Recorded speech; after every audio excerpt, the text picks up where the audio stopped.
योग अभ्यास रोगों के निवारण और उपचार में बहुत प्रभावी है, जैसा कि कई अनुसंधानों द्वारा प्रमाणित किया गया है।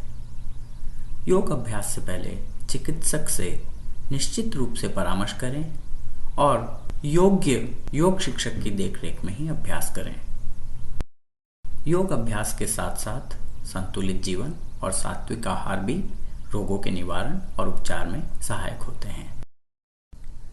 नाड़ी दुर्बलता से निवारण और उपचार के लिए योग आसन, शीर्षासन, सर्वांगासन, उत्तान पादासन, पश्चिमोत्तानासन और शवासन। शीर्षासन। शीर्षासन को सभी आसनों का राजा कहा जाता है। आसन के स्थान को अतिरिक्त कपड़ा बिछाकर नरम कर लें। मुलायम और नरम स्थान पर अपने सिर के सामने के हिस्से को रखें। उंगलियों को परस्पर मिलाकर सिर के पीछे रखें। कोहनियों को जमीन पर टिका दें और कोहनियों के बल पर शरीर को पूरा ऊपर उठाकर शरीर सीधा कर लें। एक आरामदायक अवधि के लिए सामान्य रूप से श्वास लेते हुए इस स्थिति को बनाए रखें। कुछ समय नियमित अभ्यास के बाद पैरों को फैलाकर और शीर्षासन में पद्मासन लगाकर भी इसका अभ्यास किया जा सकता है।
शीर्षासन के अभ्यास से शरीर के सभी रोग दूर होते हैं, जैसे खांसी, बाल झड़ना, कशेरुका संधि शोथ, नेत्र, त्वचा और मस्तिष्क संबंधी रोग। कब्ज और पाचन संबंधी समस्याओं में सुधार होता है। आयुर्वृत्ति के प्रभाव को रोकता है और चेहरे को सौंदर्य प्रदान करता है। तनाव से मुक्ति मिलती है और अनिद्रा की समस्या दूर होती है। सावधानियां। हृदय और उच्च रक्तचाप की समस्याओं से पीड़ित लोगों को नहीं करना चाहिए। योग या दवा के माध्यम से इन बीमारियों के ठीक हो जाने के बाद वे इसका अभ्यास कर सकते हैं। अभ्यास से पहले चिकित्सक की सलाह लें और योग शिक्षक की देखरेख में ही अभ्यास करें।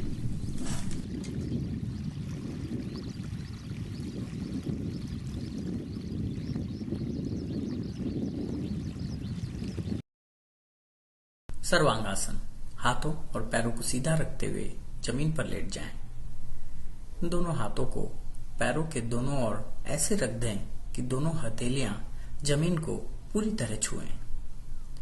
बिना घुटने मोड़े पैरों को ऊपर उठाकर सिर से परे ले जाएं और पंजों को जमीन पर टिका दें।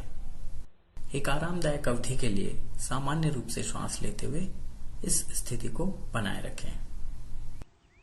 सर्वांगासन मोटापे के उपचार में सहायक। गर्दन, पैरों, घुटनों, कंधों और कमर को मजबूती प्रदान करता है। रक्त परिसंचरण सुधरता है और त्वचा संबंधी रोगों के उपचार में उपयोगी। पसीने की दुर्गंध को दूर करता है। अम्लपित्त, पाचन, मधुमेह, अनिद्रा, बवासीर, कशेरुका संधि शोथ, गलसुओं की सूजन और दृष्टि संबंधी समस्याओं के निवारण और उपचार में सहायक। सावधानियां: हृदय और उच्च रक्तचाप की समस्याओं से पीड़ित लोगों को नहीं करना चाहिए। योग या दवा के माध्यम से इन बीमारियों के ठीक हो जाने के बाद वे इसका अभ्यास कर सकते हैं। अभ्यास से पहले चिकित्सक की सलाह लें और योग शिक्षक की देखरेख में ही अभ्यास करें। उत्तान पादासन: पैरों को एक साथ रखते हुए पीठ के बल पर सीधा लेट जाएं। दोनों हाथों को सीधा रखते हुए दोनों हथेलियों को अनुरूप जांघों के पास लगा दें। नाभि क्षेत्र के ऊपर और नीचे का हिस्सा जमीन से पूरी तरह ऊपर उठा लें। एक आरामदायक अवधि के लिए सामान्य रूप से श्वास लेते हुए इस स्थिति को बनाए रखें। उत्तान पादासन से नाभि चक्र पर अधिकतम प्रभाव पड़ता है। नाभि चक्र से संबंधित सभी रोगों को दूर करता है। गर्दन, पैरों और कमर को मजबूती प्रदान करता है। पेट की मांसपेशियों को मजबूती प्रदान करता है। पीठ दर्द दूर करने में भी उपयोगी।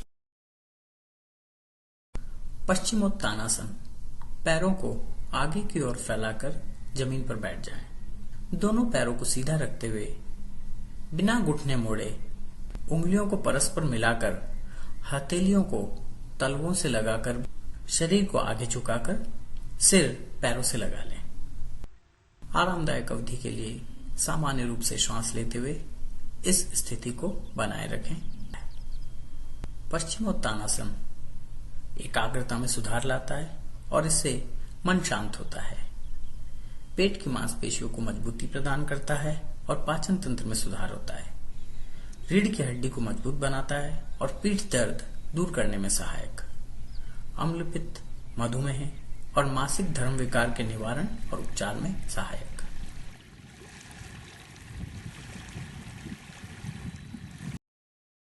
शवासन: हाथों और पैरों को सीधा रखते हुए हथेलियों को ऊपर की ओर रखते हुए जमीन पर सीधा लेट जाएं। शरीर के सारे अंगों को पूरी तरह ढीला छोड़कर आराम से लेटें। एक आरामदायक अवधि के लिए सामान्य रूप से श्वास लेते हुए इस स्थिति को बनाए रखें।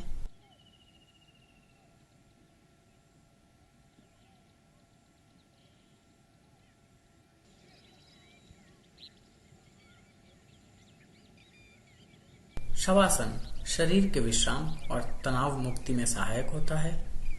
थकान दूर करने में सहायक, एकाग्रता में सुधार होता है, शरीर के विभिन्न दर्द और असामान्यताएं दूर करने में सहायक, व्यसन, अनिद्रा और हृदय रोगों के निवारण और उपचार में सहायक।